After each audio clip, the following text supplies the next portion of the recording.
بسم اللہ الرحمن الرحیم۔ السلام علیکم ناظرین، قرآن پاک اللہ کی عظیم کتاب ہے۔ یہ برکت والی کتاب ہے۔ اس کی آیات مومنوں کے لیے شفا ہے۔ اس کے ایک ایک حروف میں 10 نیکیاں اللہ تبارک و تعالیٰ نے مقرر فرمائی ہیں۔ قرآن پاک دنیا و آخرت کی پریشانیوں کا علاج ہے۔ قرآن پاک رحمتوں کا خزانہ ہے۔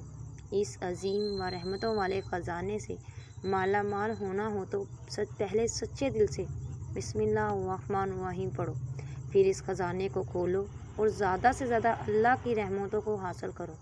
جب قرآن مجید جیسی عظیم کتاب بغیر بسم اللہ الرحمن الرحیم پڑھے نہیں کھولی جا سکتی تو دوسرے جائز کام کی برکت بغیر بسم اللہ کیسے ہو سکتی ہے؟ حضرت عثمان بن عفان رضی اللہ تعالیٰ عنہ نے رسول اکرم صلی اللہ علیہ وآلہ وسلم سے بسم اللہ کی نسبت سوال کیا۔ آپ صلی اللہ علیہ وسلم نے فرمایا، یہ اللہ تعالیٰ کا نیم ہے۔ اللہ تعالیٰ کے بڑے ناموں اور اس میں قدر نزدیک ہے جیسے آنکھ کی سیاہی اور سفیدی میں۔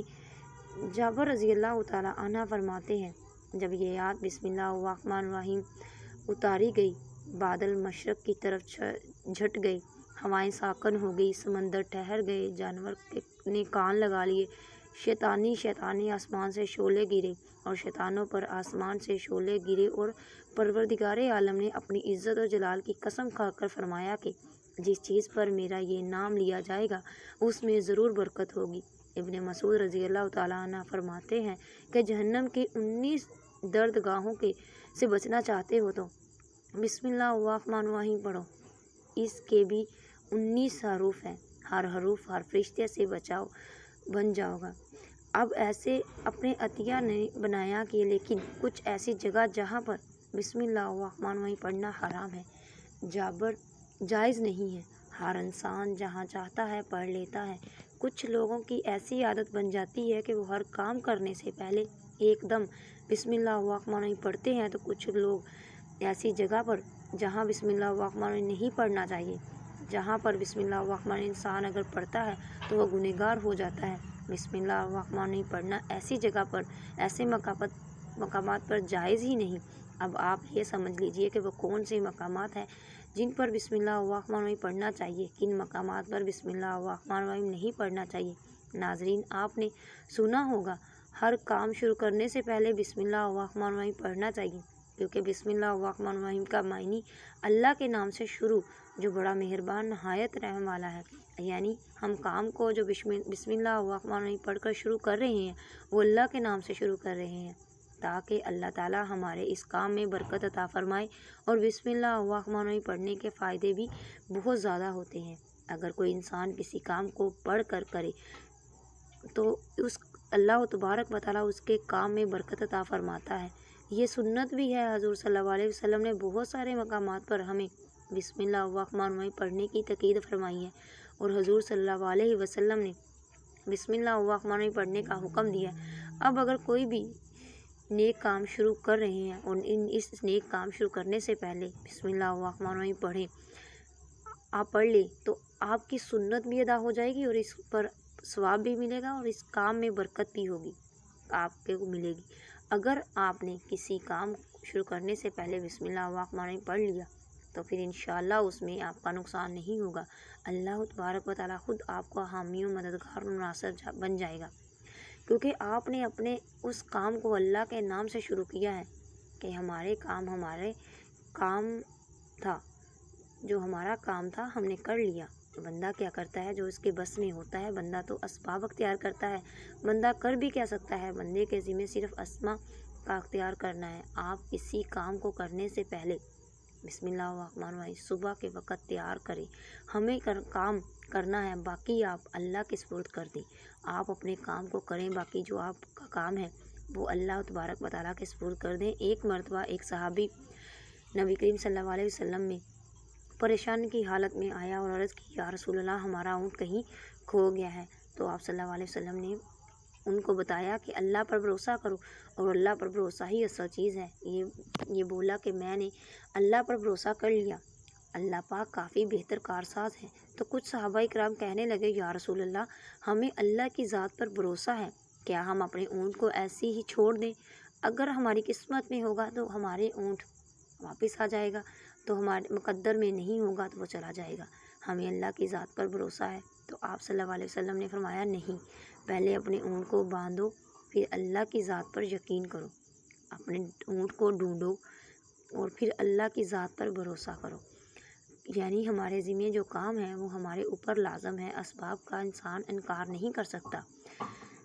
ہم ہاتھ پہ ہاتھ رکھ کر بیٹھ جائیں، اب اللہ کھولے کیونکہ وہ رازق ہے، اللہ کھلائے، لیکن آپ اپنی محنت کیجیے، اپنے اسباب تیار کیجیے، پھر اللہ کی ذات پر چھوڑ دیجیے۔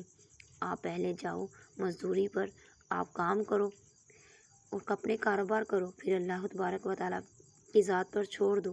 آئے پروردگار، اب ہمارے جو کام تھا ہم نے کر لیا، آگے تیری رضا ہے، تیری رحمت کی ہم امیدوار ہیں۔ صرف ہمارے کمانے سے رزق تھوڑی ملتا ہے، آپ انہیں کمایا، بس کما کے لے آئے۔ اس کے علاوہ آپ غور کیجئے کہ دانے کو زمین سے نکالنا کس نے، اس کے بعد پھر اس کو گیہوں کی شکل میں، پھر وہ آٹے کی شکل میں بنا، پھر وہ روٹی بنتی ہے۔ ہم کچھ سمجھ رہے ہیں کہ ہماری محنت سے ہو رہا ہے۔ ہم نے روٹی بنائی، روٹی بنا کے وہ گوشت، سالن یا سبزی ہمارے سامنے آئی، اس کے بعد ہم نے جیسے اس کو بسم اللہ الرحمن الرحیم پڑھ کر کھایا، تو اب ہمارے حلق پر ایک فرشتہ بیٹھا ہوا ہے۔ وہ فرشتہ اللہ تبارک و تعالیٰ سے اجازت مانگ رہا ہے۔ حلق میں ہمارے دو نالیاں ہیں، ایک نالی ہوتی ہے جو سانس کی ہوتی ہے اور ایک نالی ہوتی ہے جو رزق کے اندر جاتی ہے، کھانا اور اندر جاتا ہے۔ یہ نالی بالکل برابر ہوتی ہیں، یہ دونوں ایک ہی چھید ہوتی ہے، لیکن پھر وہ اندر جا کر الگ ہو جاتی ہے۔ اب آپ یہ سوچ کر دیکھیں کہ فرشتہ یہاں پر بیٹھ کر اللہ تبارک و تعالیٰ سے پوچھتا ہے ہمارے ہر لقمے پر فرق کہ اے مولا، لقمہ کو زندگی کا سبب بناؤں یا موت کا سبب بنا دوں؟ اب اللہ تبارک و تعالیٰ کی اگر مرضی ہوتی تو وہ لقمہ زندگی کا سبب بن جاتا، اگر اللہ تبارک و تعالیٰ کی مرضی نہیں ہوتی تو وہ لقمہ موت کا سبب بن جاتا ہے۔ یعنی اگر وہ لقمہ بجائے خوراک والی نالی میں جانے کے اگر وہ سانس والی نالی میں چلا جائے تو پھر انسان ختم ہو جاتا ہے۔ اب دیکھیں کہ ہم نے اتنے سارے کام کیے، لیکن فرشتے یہاں پر بیٹھا ہوا ہے اور اس نوالے کو، اس لقمے کو کہاں لے جانا ہے، یہ آپ نے اسباب اختیار کیے، یعنی اس کو اسباب اختیار کرنا کہتے ہیں، اور اللہ تبارک و تعالیٰ پر چھوڑ دیے۔ تو نیک کام ہم شروع کر رہے ہیں، کھانا کھا رہے ہیں تو ہمیں بسم اللہ الرحمن الرحیم پڑھنے کی تقریر کی گئی ہے، لیکن بہت سارے لوگ ایسے ہوتے ہیں جو کچھ حرام کام کرتے وقت بسم اللہ الرحمن الرحیم پڑھتے ہیں۔ جیسے مثال کے طور پر اگر کوئی انسان جوا کھیل رہا ہے، اس میں بسم اللہ الرحمن الرحیم پڑھنا حرام ہے۔ اللہ کے نام سے شروع، اللہ نے کب کہا آپ جوا کھیلو جا کر؟ اللہ نے کب کہا تھا کہ آپ شراب پیو جا کر؟ اللہ نے کب کہا تھا جاؤ فریب مکاری کرو جا کر؟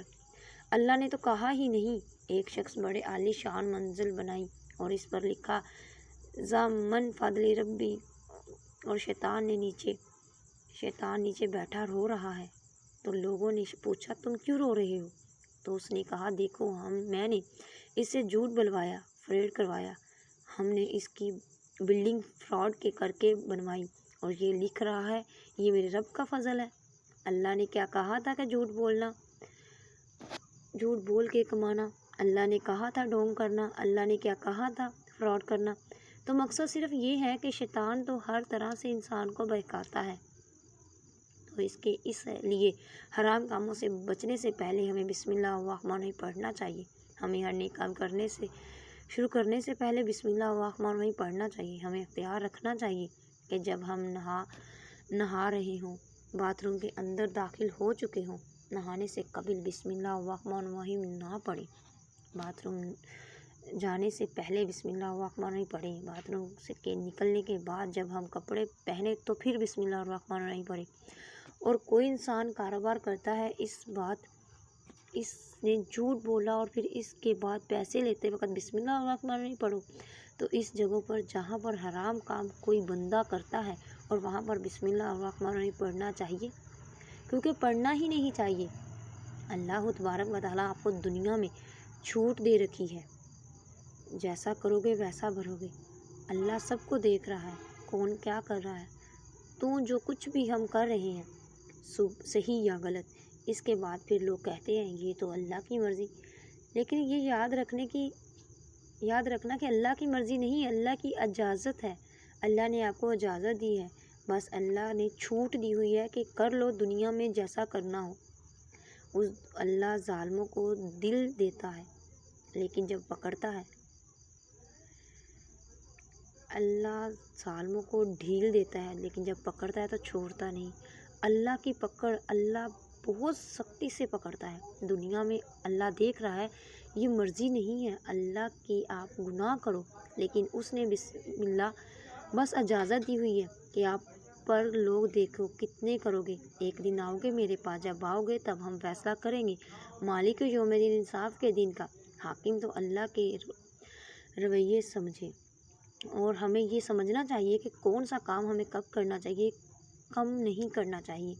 جو سنتے رسول صلی اللہ علیہ وسلم پر عمل کریں گے تو اللہ تعالی ہمیں کامیاب کر دے گا، اور دنیا میں بھی اور آخرت میں بھی انشاءاللہ۔ اللہ پاک ہمیں بہترین عمل کرنے کی توفیق عطا فرمائے، آمین۔ ناظرین کمنٹ سیکشن میں آمین ضرور ٹائپ کریے گا۔ اللہ حافظ، بائے بائے۔